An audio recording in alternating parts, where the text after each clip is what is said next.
Hey everyone, Ryan Bolton here. I am a mortgage nerd. I work with Patriot Home Mortgage and I'm lending in the states of Utah and Nevada, but I have a lot of sources to help you in any state that you're looking to purchase. So obviously I want to earn your business if you're looking to buy within Nevada and Utah, but I still want to help you with anything you have, any questions that you have, or direct you to the right person to help you get financing in any state.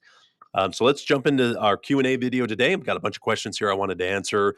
And if you have any questions, comments, concerns, anything, you can list them in the comments and I'll get to them in a future video, or I can answer them in the comments as well. Let's just dive right in, see how many questions we can answer about helping you get into real estate. So the first question I saw here, I liked it because it kind of opens up some other questions and some clarifications. So I'll read what the question says and we'll kind of expand on it here. It says, if I marry a wealthy man who still has a mortgage on his property and something happens, I file divorce, will I be awarded his property without the mortgage? So the reason why I wanted to bring this one up seems very specific, but it happens with divorce or inheritances or death where the property has a lien against the property. So it has a mortgage or some sort of debt. It can be a first, a second, any kind of debt that is tied to the home stays with that property. That property is the collateral for that loan.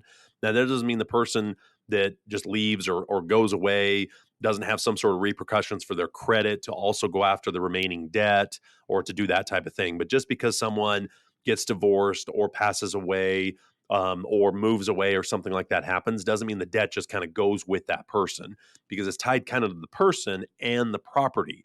That's why the interest rates are better. There's more collateral. It's fixed to the ground. They can't just pick it up and leave and just disappear like a car or trailer or something like that. So it's generally a lower risk type investment for banks to make is on real estate. That also is why the interest rates are typically longer terms, 30-year fixed rate mortgages, because they are considered to be lower risk than other types of debt or other types of collateral.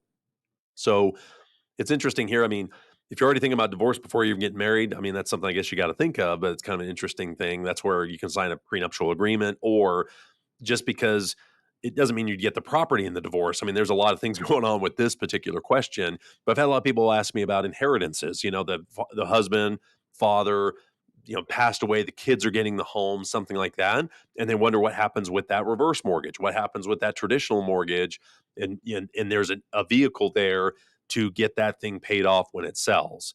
So, but anything left over would go to the next person. So let's say you owe 100,000 on the home and it's worth 3, you can sell it and keep the difference, and split it up between the kids or whatever happens there. So just keep in mind that the mortgage is tied to the property. So just because you get into a situation where you marry somebody that has a mortgage, you're not necessarily marrying the debt because the debt's still tied to the home and the person who signed the loan. But then if you inherit the property or awarded it in the divorce or something like that, that doesn't mean the debt just goes away with it. The reason they got the debt in the first place is because the mortgage was tied to the home. There was that collateral to offer the loan. It's not just a signature and your name. And I mean, so many loans, you can just sign your name and you get the loan. Well, not with mortgages. It's tied to a collateral. That's why the rates and terms are better. And that's why they loan so much of the home's value is because the collateral is so much stronger.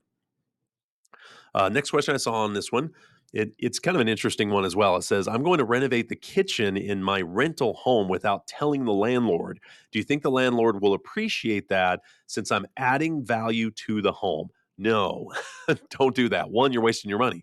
Why in the world would you improve a rental property? Take that money and pay off other debts with it, save up for your own home. That's one of the benefits of owning a home is that you're able to customize and change and upgrade and do those types of things. But if you start damaging or demoing or tearing down someone else's home, you could be liable for repairing it or fixing it. At very least, you want to talk to the landlord first. You don't want to just surprise, I changed the kitchen to purple, or something like that. You definitely want to make sure the landlord's aware it's their property, it's their asset, it's their real estate.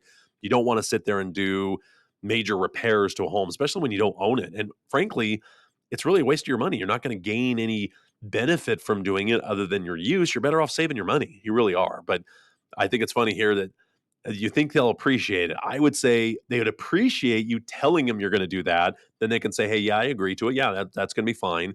But if you customize it too much, then they may have to tear it down to get it back to a normal standard. Like most of the time, rentals, you want to kind of keep it more cookie cutter because you want it to be easy to repaint or fix or that type of thing. You don't want to get it so custom that it becomes an issue where it turns off another renter. They go, oh, I don't want cabinets that color or something like that. So generally, rentals are going to be a little more cookie cutter anyway. So any kind of major customization doesn't really benefit the landlord all that much. So I would recommend talk to your landlord before you do any kind of destructive demolition, rework, rehab, any of that type of stuff on the property. And usually you're just better off to save your money. You really are. All right, let's go to a couple other questions here.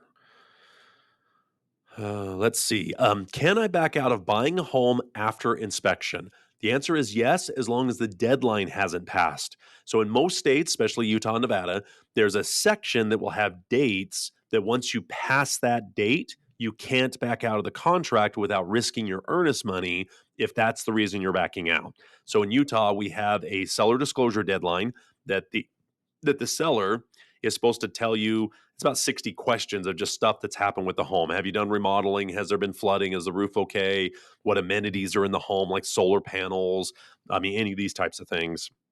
So there's a long list that the seller gives you that's called the seller disclosures.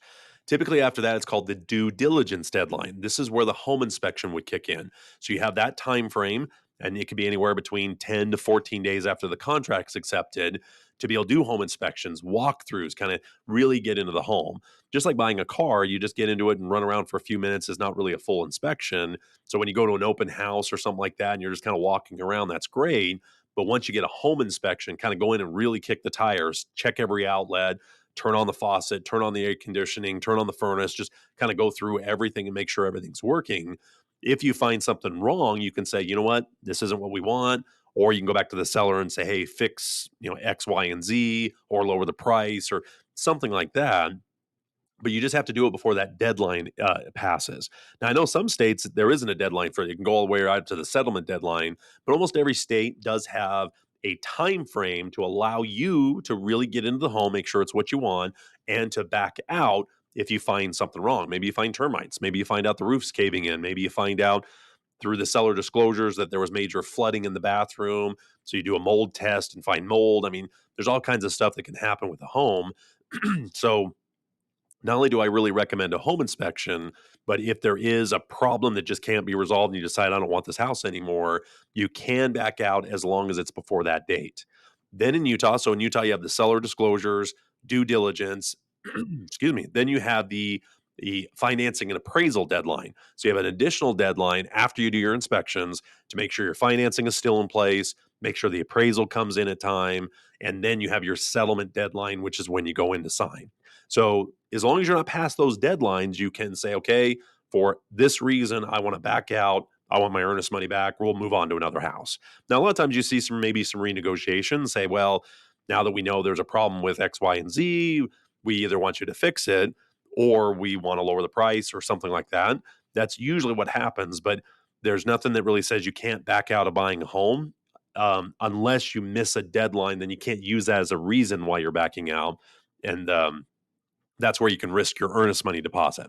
So I hope that helps. All right, let's see. What is a mortgage advisor and why might I need one? Boy, just like anything, whether it's I remember I had a loan officer that I worked with that he called himself the Lone Ranger. That was just what he called himself on his business cards and stuff like that. So a loan advisor can just be another name for mortgage loan officer. Now, I know there's some advisors out there that maybe have some more certifications. Maybe they've done an FHA class or they've done a reverse mortgage class so they can kind of elevate their licensure from just a regular mortgage officer to an advisor. But generally speaking, that's just a term of somebody, just like I call myself a local mortgage expert because I've been doing it for a long time. I have some certifications. So I just call myself that. That is because I've kind of earned that designation. So usually, mortgage advisor is somebody that has been doing it longer, has more certifications, that type of thing. And that's what they're basically calling themselves. But that doesn't mean a mortgage advisor is any different than a mortgage loan officer. It just is the title that they've used. Let's see. Can you ask the seller to put a new roof when buying a home? Sure. Doesn't mean they have to, doesn't mean they're going to, but it is something where if it's really an issue and that's contingent on you buying the home, then you absolutely can. You can absolutely ask them. It's just whether or not they'll agree to it. What I see happens most often in these situations, whether it's roof, carpet, paint, all those types of things, you usually see a price reduction instead, because a lot of times the seller doesn't want to put money out, then still have something fall apart, or delay the closing. Maybe they need the money to move on to another house. So I see a lot of times what they'll do is they'll just lower the price, come up with a negotiation, say, okay, I'll lower the price. Now, if it's an issue with the appraisal or something where it really needs to be fixed as a contingent for the loan, that's where it can get a little bit more complicated. But you can always ask. The seller can always just say no and say, well, either buy the house as is or walk away and we'll sell it to somebody else. Or again, like I say, most common, you're going to see some sort of price reduction just offset the cost of the roof. Okay, on to the next question. When a person buys a house, do they meet the previous owner who sells them the home? They can. I mean, it doesn't mean they necessarily have to. If it's listed with an agent, usually that's the buffer between buyer and sellers. Does the agent do all the negotiation, do all that kind of stuff?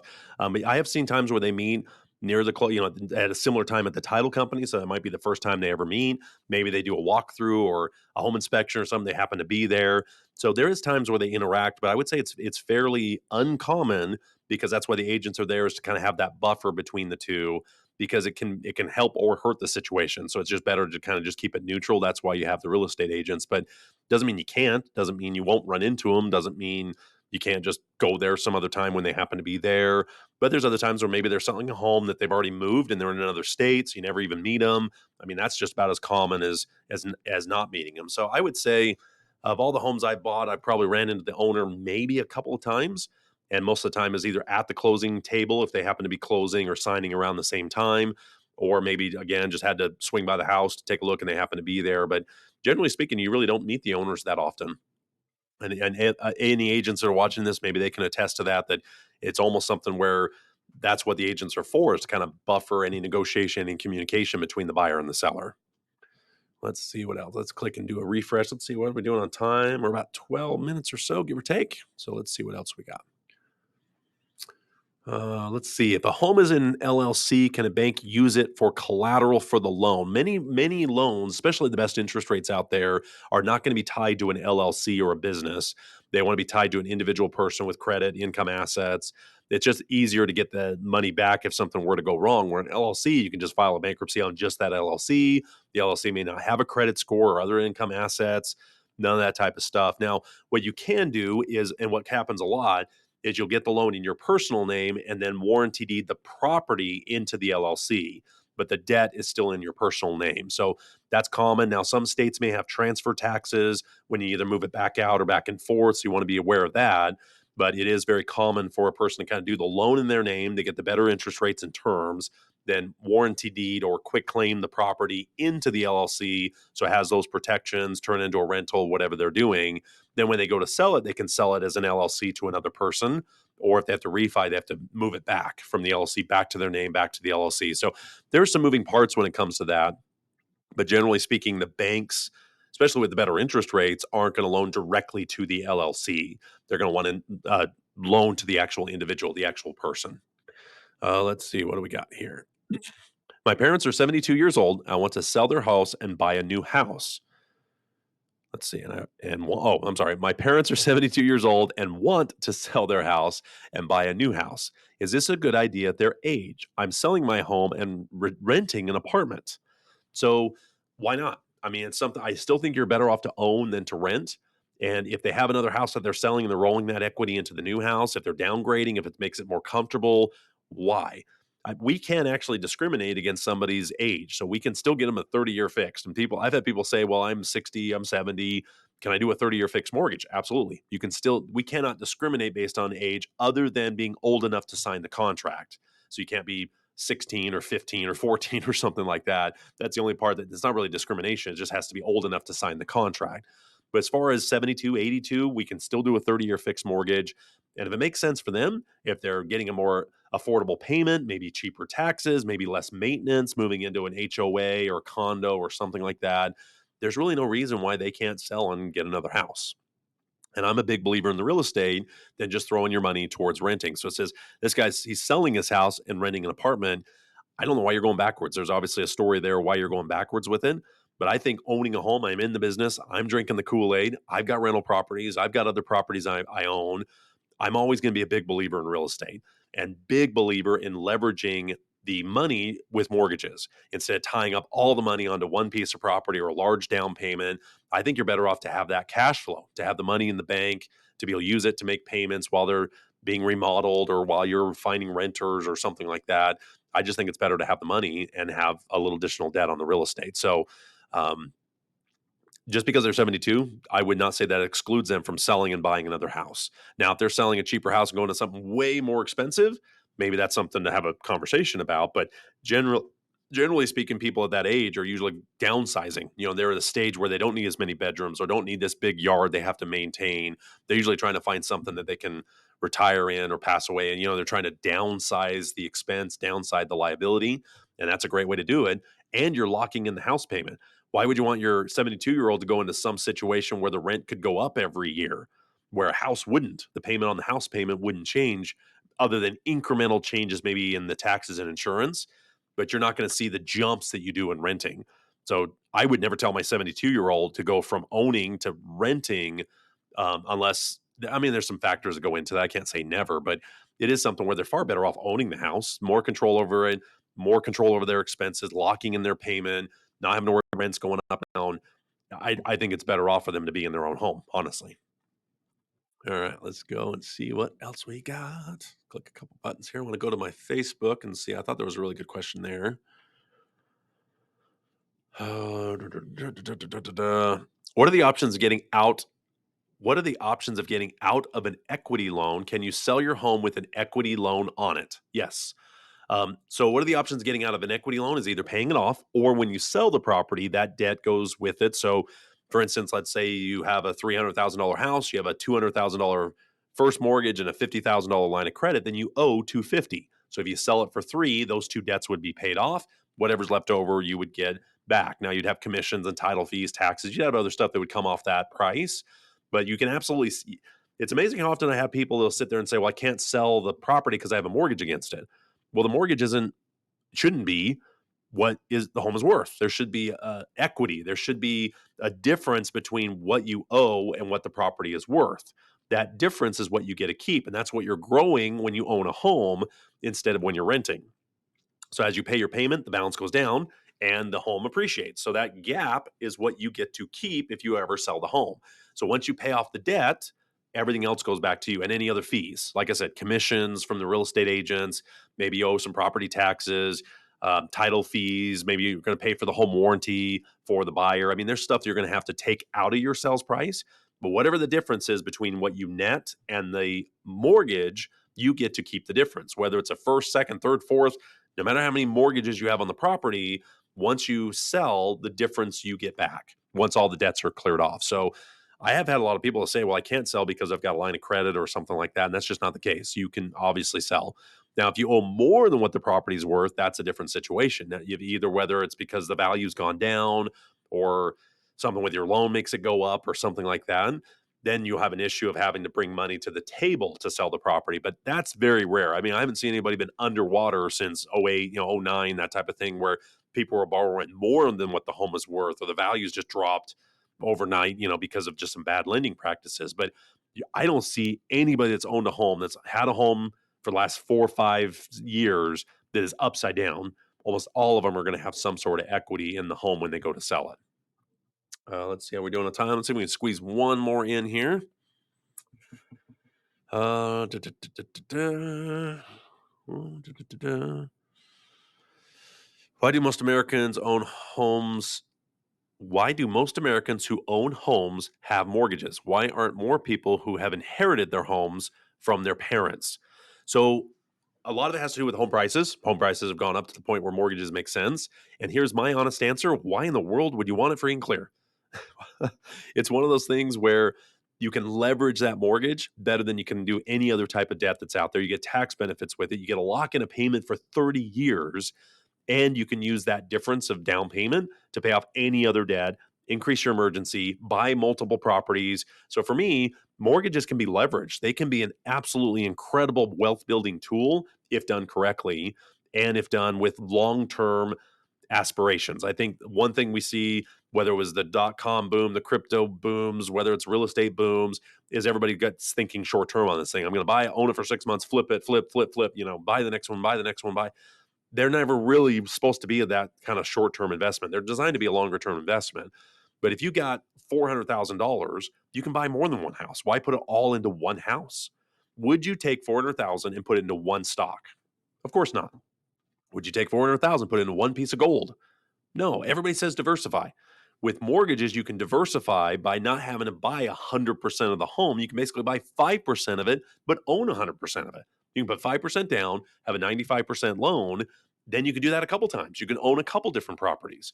So this whole idea that you have to have the mortgage free and clear, and I've seen some elderly people getting ready to retire. They're just doing everything they can to pay off their mortgage. They're putting thousands and thousands and thousands into that home. Why not put that in savings instead? Use that to make the mortgage payment and have the equity there when you need it. Or you can look at reverse mortgages. There's a couple different things you can do there. But I saw one guy that had spent like 10 years taking every dime that he had to pay off the house. Then he retired. He passed away like 2 years later.